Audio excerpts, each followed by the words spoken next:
It was the summer of 2017, and Lena Carter, a bright-eyed 19-year-old with a passion for photography and the open road, decided she needed a break before starting college. The world felt too loud, too fast, and she longed for solitude, the kind you can only find on long highways and forgotten backroads. So, she packed her old Subaru Outback with camping gear, her Nikon camera, and a collection of vintage postcards she planned to mail from every stop. Her plan was simple: a 2-week solo road trip from her hometown of Eugene, Oregon, through the Pacific Northwest. No strict itinerary, just freedom. Before leaving, Lena reassured her mom, Monica, that she would check in every night. "Just to say I'm alive and not being kidnapped," she joked, laughing as she tossed her backpack into the car. The first few days went smoothly. She posted scenic photos on Instagram, called her mom each night, and even uploaded short videos of roadside diners and quirky little towns she passed through. Her last known call was on day 4. From a gas station in a remote Idaho town called Three Pines. Her voice was cheerful, though she mentioned feeling like someone had been following her on the highway. That night, Lena posted one final image, a mirror selfie taken in the gas station restroom. She captioned it, "Next stop, nowhere."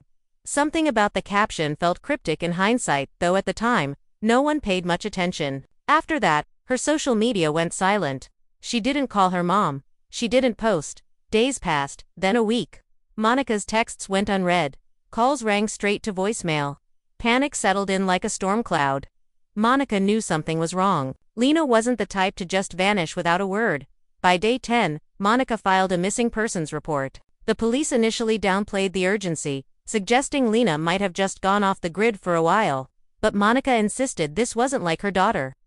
The trip was supposed to be short and safe, and Lena was cautious to a fault. When investigators finally traced her phone, the signal had last pinged near a deserted stretch of highway just outside Three Pines. And then, nothing. No further pings. It was as if the phone in Lena had been swallowed by the mountains. A week later, Lena's car was found parked off a narrow forest trail, deep in Clearwater National Forest. The vehicle was locked. Inside were her bags, camera, and wallet untouched. The gas tank was nearly full, and there were no signs of struggle. But what made investigators uneasy was that the driver's seat had been pushed far back, too far for someone Lena's height. No footprints, no tire tracks. It was as if the car had just appeared there. Whatever happened next, no one saw it coming. When the authorities gave up, Monica Carter refused to. While the police labeled Lena's case as a likely runaway scenario or a young woman simply off the grid, Monica knew better. A mother knows. And her instincts screamed that something terrible had happened. Within days of Lena's disappearance, Monica had taken a leave of absence from work, drained her savings, and hit the road herself, retracing every known step of her daughter's journey, clinging to every fragment of information like it might be the one that led her to Lena. Monica traveled from small-town diners to dusty gas stations, flashing photos of Lena and asking anyone who would listen. Some said they remembered her. A trucker claimed he saw a girl matching Lena's description talking to a man in a leather jacket. A waitress in Three Pines recalled seeing a girl with a blue backpack sitting alone, looking nervous. But none of these leads ever went anywhere. Every time Monica thought she was getting close, the trail would vanish. It was like chasing shadows through fog. Still, she pressed on. She joined online forums for missing persons, posted in Facebook groups, and even reached out to amateur internet sleuths. Tips poured in, but none stuck. She hiked the trail near where Lena's car was found, even camped overnight hoping to feel close to her daughter, hoping maybe, just maybe, Lena had left something behind. But there was nothing. No signs of a struggle. No discarded items. Just silence. The forest felt too quiet, as if it were holding its breath, hiding something beneath the moss and pine needles. As the seasons changed, Monica transformed from a grieving mother into a relentless investigator. She created a website for Lena, paid for billboards on rural highways, and even hired a private detective who vanished after a few months with Monica's money and no answers. Friends and family begged her to rest, to grieve, to move on. But how could she? Every night she would stare at the ceiling, haunted by questions with no answers. Did Lena suffer? Was she alive? Was she close? Was someone keeping her from coming home? Years passed, but Monica never stopped. Even when donations dried up and news coverage faded, she kept going. Lena's bedroom remained untouched. Monica still celebrated her birthday, lit candles on a cake no one would eat, and whispered into the darkness, "I'm still looking, baby." The world may have forgotten, but Monica hadn't. She carried Lena's photo in her wallet and her voice in her heart, waiting, always waiting, for the one clue that might crack everything open. As Monica continued her search, she found herself drawn deeper into the underbelly of the areas Lena had passed through. What began as a mother's quest for her daughter quickly became something darker, something filled with unanswered questions, vague memories, and whispered stories that made her skin crawl. In the dusty corners of rural bars, broken down motels, and forgotten ranger stations, she began hearing strange, unnerving things, stories that weren't part of any official police report, but repeated often enough to feel real. One name kept surfacing in hushed tones: the Pale Saints, a biker group with no official record, no registered club, and no known leader. They were more of a ghost story than an organization, locals said. They appeared without warning, camped deep in the forests, and vanished before sunrise. Some swore they were involved in trafficking or running illegal goods between Oregon and Montana. Others believed they were tied to something even worse, something occult, secretive, and old. Monica, desperate for any lead, followed the trail of rumors despite being warned to stay away.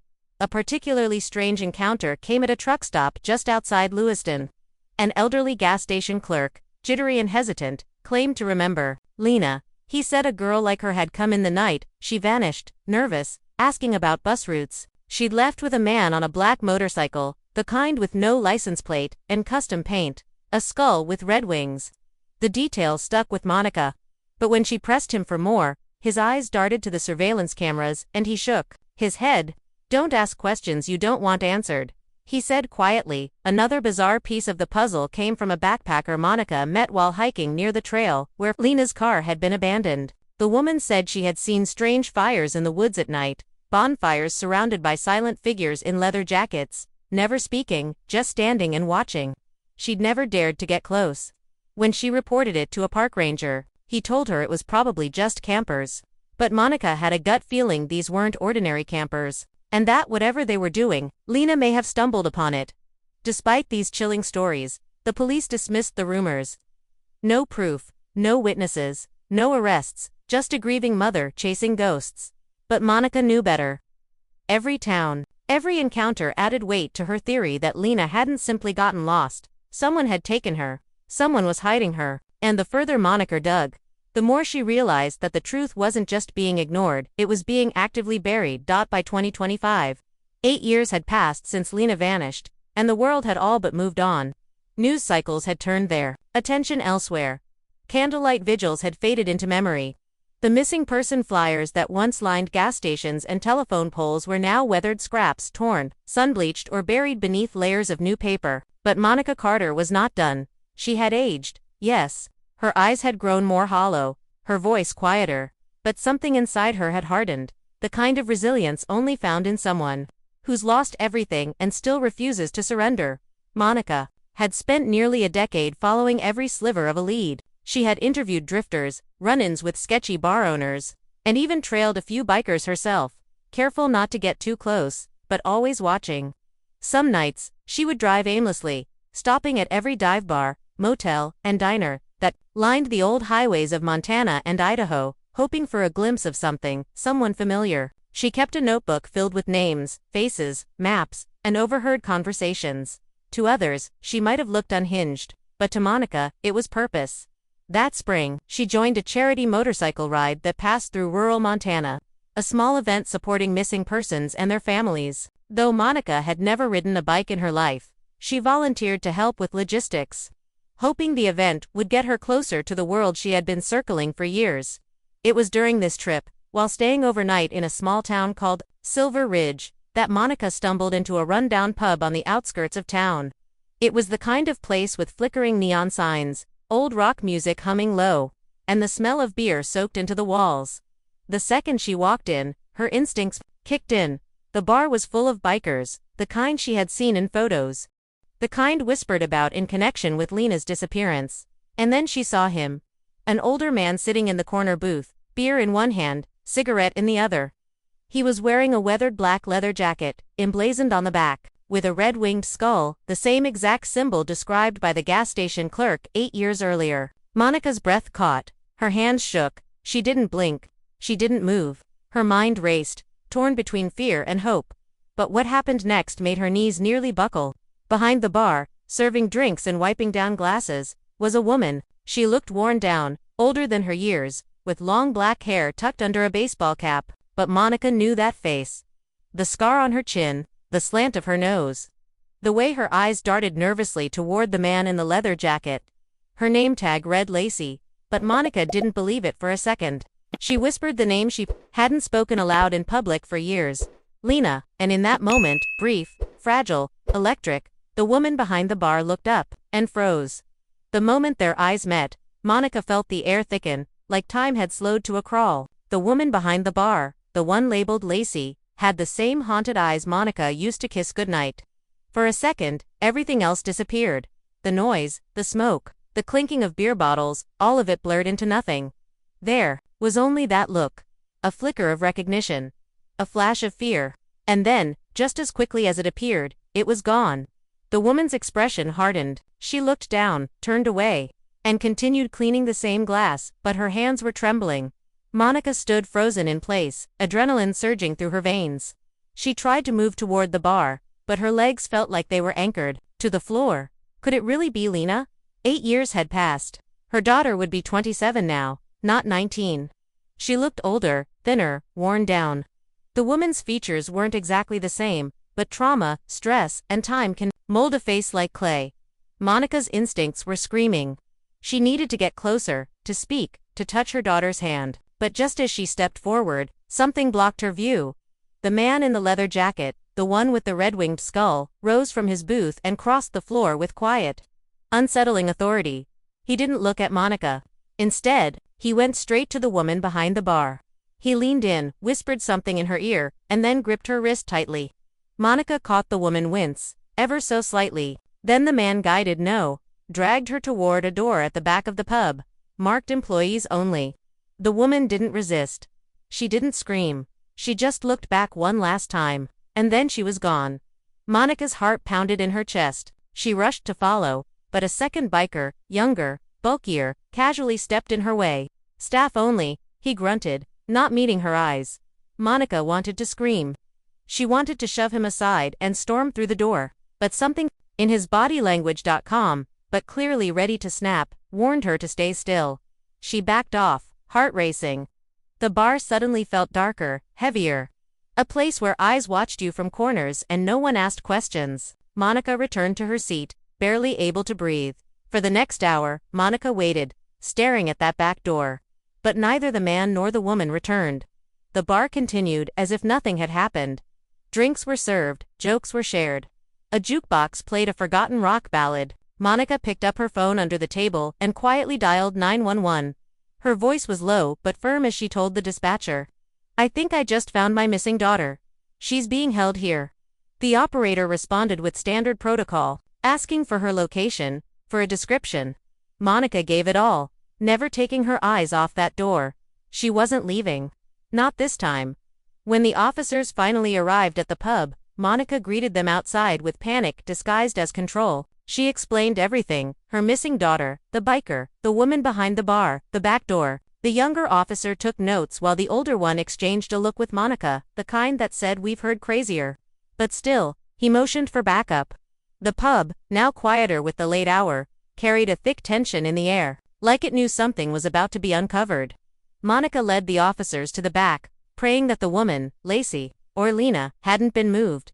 The back hallway was narrow and dimly lit, lined with doors labeled storage, office, and freezer. The manager on duty, a wiry man with a tight jaw and shifty eyes, claimed no one had been in the staff area for hours. He denied knowing any woman named Lena. "The girl's name is Lacey," he insisted. "She left hours ago. Said she wasn't feeling well." Monica could barely contain her fury. But then one of the officers noticed something odd, a panel in the hallway wall that didn't align with the others. It wasn't labeled. It had no handle, just a faint outline in the wood grain dot. When they pried it open, a hidden door creaked wide. Behind it was a narrow staircase descending into darkness. The air that rose from below was cold and stale, like it hadn't been touched in years. The officers drew their flashlights and descended cautiously. Monica followed, every step on the creaking stairs echoing like a drumbeat in her ears. At the bottom, they found a basement that looked like it had never been meant for storage. The concrete walls were lined with worn-out shelves, broken furniture, and in one corner, a cluster of personal belongings, dusty and disorganized. But what they found next sent chills down everyone's spine. Among the forgotten objects, torn purses, empty duffel bags, mismatched shoes, was a faded blue backpack. Monica fell to her knees when she saw it. She didn't need to unzip it. She knew. It was Lena's, the same one she had packed with care 8 years ago, the same one from the gas station security footage. Inside, the officers found a worn notebook, a broken phone, and a Polaroid photo of a younger Lena smiling at a campsite. Her face innocent and untouched by whatever nightmare had followed. The room felt heavy, as if it were holding secrets beneath the concrete. The officers began to search more thoroughly, uncovering drawers filled with old IDs, women's driver's licenses, and burned journals, none of which seemed to belong to Lacey. This wasn't just a basement. It was a dump site for erased lives. Monica's hands trembled as she flipped through the items, realizing that Lena might not have been the only one. Each object told a silent story, women who'd come through here, who had names once, who had families looking for them. Something horrible had happened here, something still ongoing. The discovery of Lena's backpack and the basement full of forgotten belongings triggered something massive. Within hours, the pub was swarming with investigators, crime scene techs, and unmarked vehicles. The police sealed off the building and began a full-scale search. But the man in the leather jacket and the woman, Monica believed to be her daughter, were long gone. Monica provided every detail she could, down to the scar under the woman's jaw and the exact color of the biker's jacket.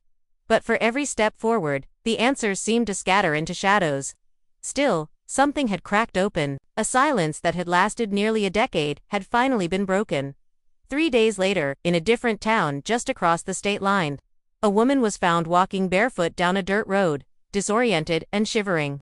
She was picked up by a local farmer, who noticed she didn't speak at first, only stared ahead, hollow and stunned. When she was brought into the hospital, she refused to give her name. It wasn't until a nurse mentioned Lena Carter's case, now back in the news after the basement discovery, that the woman flinched. Quietly, she whispered a single word, Monica. Authorities confirmed it was Lena through fingerprint records. She had aged, changed, her hair was darker, her face gaunt, but it was her. Monica was called in to reunite with her daughter. Their first moment together wasn't filled with joyful embraces or tearful reunions. It was quiet. Still, Monica walked into the hospital room, saw Lena sitting on the bed, arms wrapped around her knees, and said nothing. Lena looked up slowly, and just nodded. No words. Just that look, that unspoken understanding that only a mother and daughter could share, forged in pain, loss, and something unspeakably dark. When Lena finally spoke, the truth she revealed shattered Monica's world in ways she never imagined. Lena hadn't just been abducted, she had been controlled, manipulated, broken down over time by a tightly knit nomadic group that roamed through forests, truck stops, and biker bars like ghosts.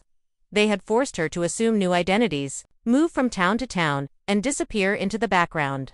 For years, she had been one of many women used as lookouts, smugglers, and workers, hidden in plain sight. Any attempt to escape was punished. Every place she went, someone was watching. And every time she got too close to freedom, they reminded her of what they were capable of.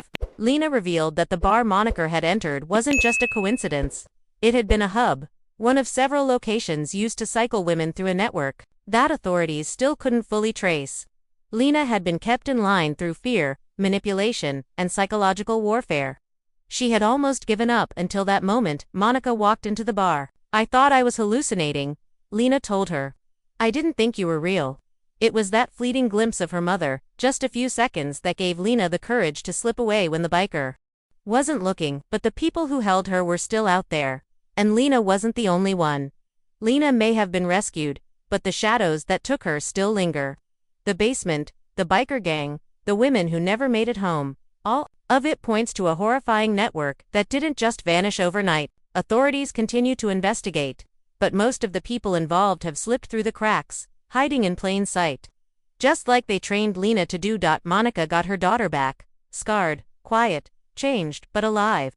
And yet, the questions remain. How many others are still out there? How many mothers are still searching, just like Monica did for 8 long years, with nothing but a faded photo and a gut feeling? Lena rarely speaks of what happened, but sometimes, late at night, Monica finds her staring out the window, as if waiting, or fearing, that someone might come back for her. So the next time you pass a stranger in a bar, or glance at a woman who looks away too quickly, remember, sometimes, the missing don't stay gone, and sometimes, the truth doesn't want to be found, because in this world, some disappearances are just the beginning.